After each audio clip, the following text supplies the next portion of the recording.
Not only is this a guy who is one of the elite lyricists of his generation and stands up there with all the all-time great rappers in the UK, hence what you saw what he did with Kano on that track. And I know people are looking at it like, yo, like they were going back and forth having a conversation, they were spitting, it seemed friendly. That was not friendly. Don't get it twisted. Yeah, they were, they're boys. You know what I'm saying? Top Boy alumni, but that was not friendly. They were trying to take each other's head off because that's what real lyricists do. They were trying to out-rap each other and they both brought their game. I'm not going to say who I thought took it. What I will say is my favourite bar of the whole song, on Chapter 16 is the first two bars. The first two bars set the stage for everything. And they're probably my favourite bars on the whole album. They're not the deepest bars, but I just love the way Dave said it. What did he say? He said, Wagyu on the 52nd floor just to take the piss. And somehow we had to deal with higher stakes than this.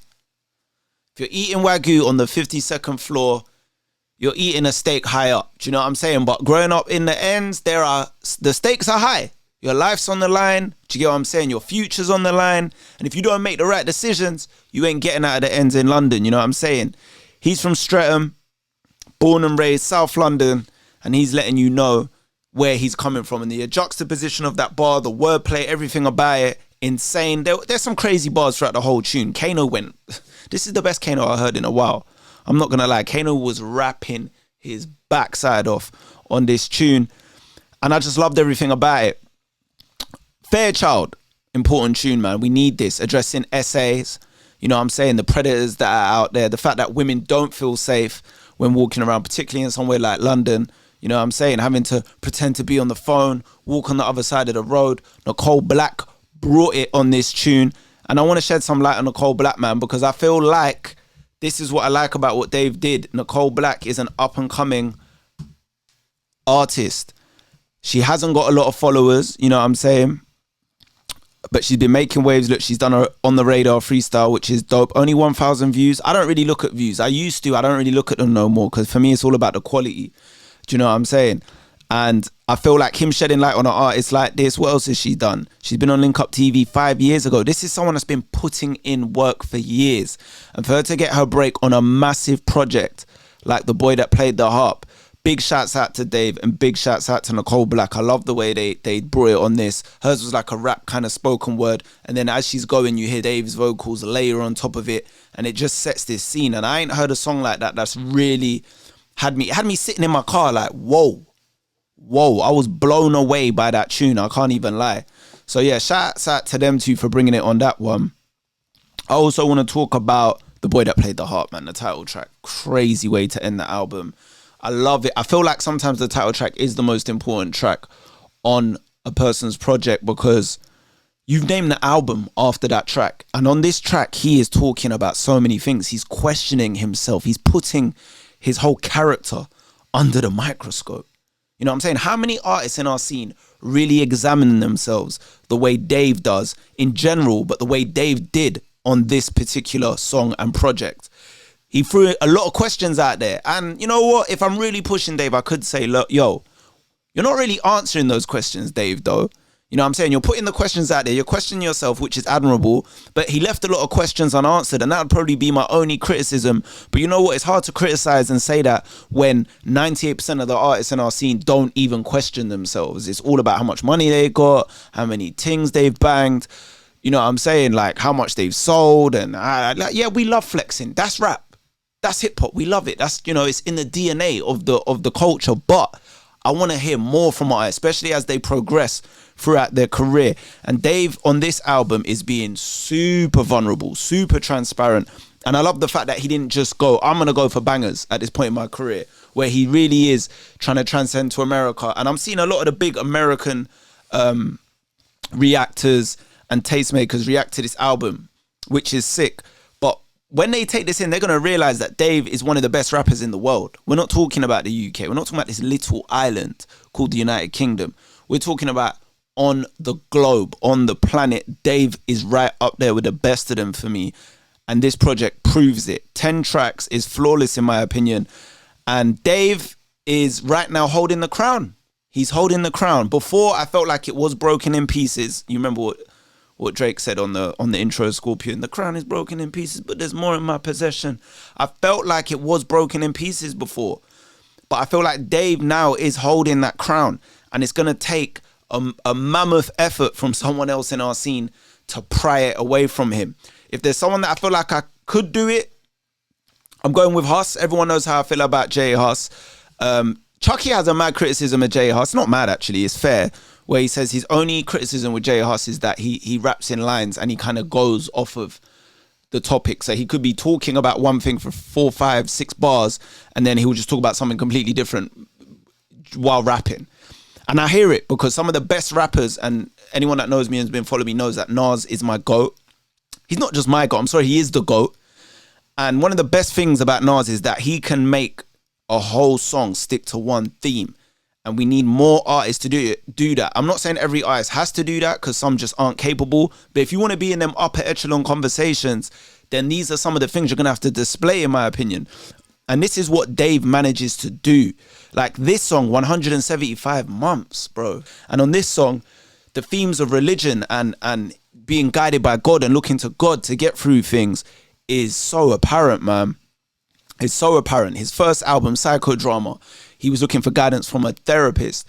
On the second album, We're All Alone in This Together, he was looking for guidance from his fans and his peers. And on this third album, he's looking for guidance from God. Hence the reason it's called The Boy Who Played the Harp. If anyone knows about the book of Samuel in the Bible, that book, that specific story is about Samuel the prophet, King Saul, and of course, David, the young shepherd who goes on to be the king. And that's the metaphor of this album. He is going on to be the king, and he has done that with this album, in my opinion, man. And anyone that's known me throughout my career, I've always been a fan of Dave's music, but I haven't been a core Dave fan. So if Dave announced a concert, I'm not running to buy tickets. I'm not a Dave fan like that. But I'm tapped in with Dave enough to know, because I just love high-level lyricism and just great music, to know a lot about his music and how good he is.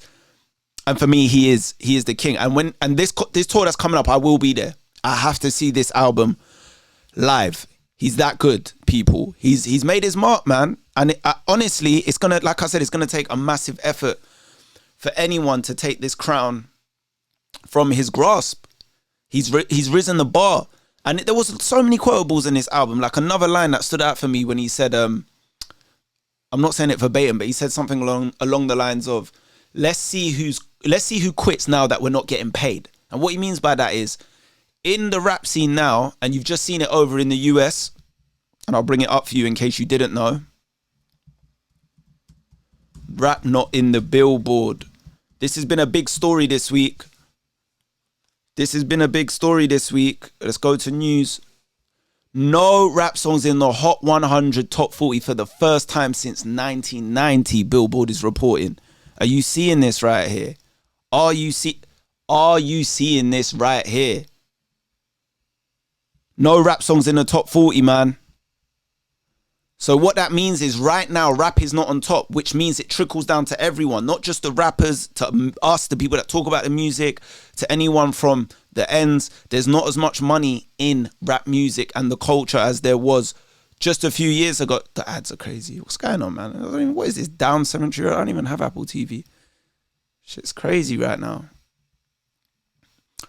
Okay, I don't know what's going on. It don't want to go. Oh, is it gone? It's gone. No, it hasn't gone. All right, there we go. Boom.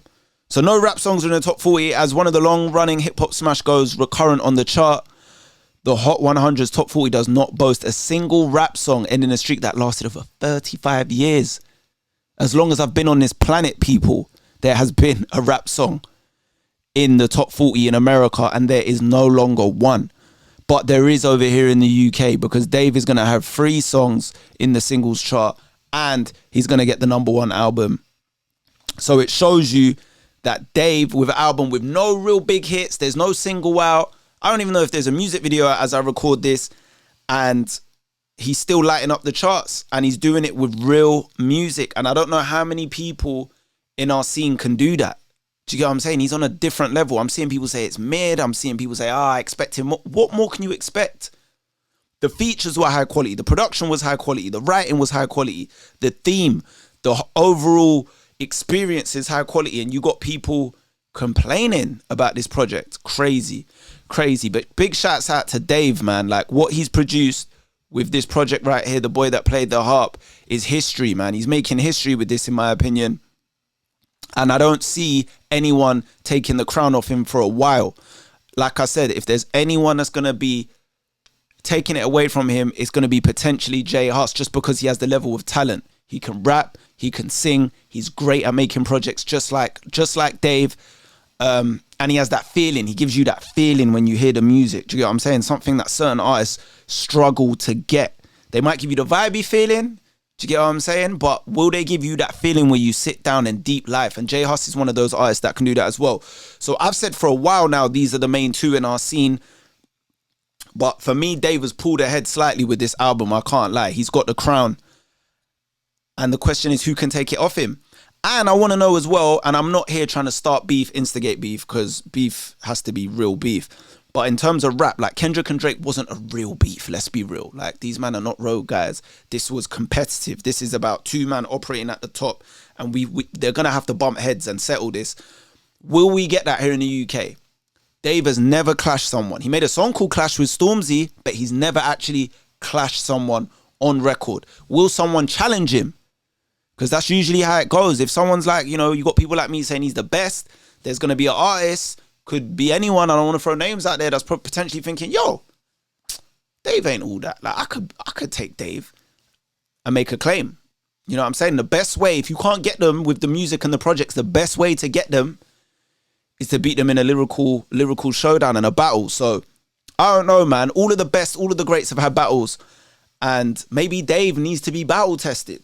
But will he engage? That's the question. Dave strikes me as someone that might not engage, because when you listen to the projects, it feels like he's got bigger things on his plate just mentally, like what he's going through. And he's doing a lot of soul searching. And when you're doing a lot of soul searching, I don't think you've really got time to be battling. But if someone's direct enough and questioning his position and playing with his name, because he said on the project, you know, you speak on his name, that's like putting pepper in your mouth.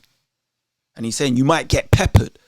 So will someone do it? I don't know. He's got a strong fan base that will get behind him. It's a risky strategy if you decide to go against Dave lyrically, not only because he could take your head off, but also because he's got such a strong fan base and he's very loved. So I don't know if someone's willing to take that risk, but I would love to see Dave in a clash.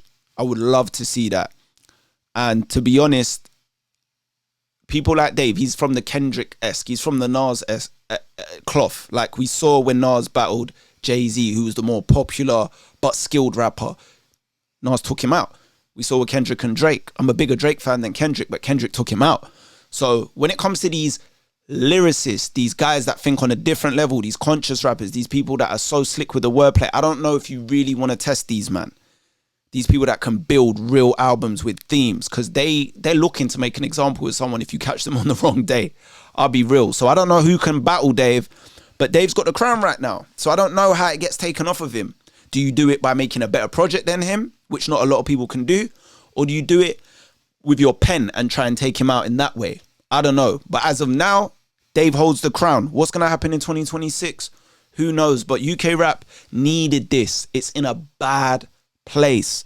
Musically, it's in a bad place. Creatively, it's in a bad place. The music videos are trash as far as I'm concerned. There's not enough levels. And this is restoring the feeling, man. And we've seen the feeling being restored over in the US. Clips has done it. Freddie Gibbs, Kendrick. And Dave's done it over here, man. But yeah, let me know what you think. Has Dave got the crown? I'm saying he's holding the crown right now. You don't have to agree. You might have your favorites. There's a lot of big names out there who are worthy of a mention. But that's my opinion, man. Let me know what you think anyway, man. I'm going to be back. I'm going to be back on this channel, Craig Mitch Reacts, and just talk about a whole load of other stuff. Football's definitely getting spoken about on here because I got a lot to talk about, especially concerning Spurs, who I support. But for now, big shouts out to Dave. Congratulations on an amazing album. And I'll see you next time.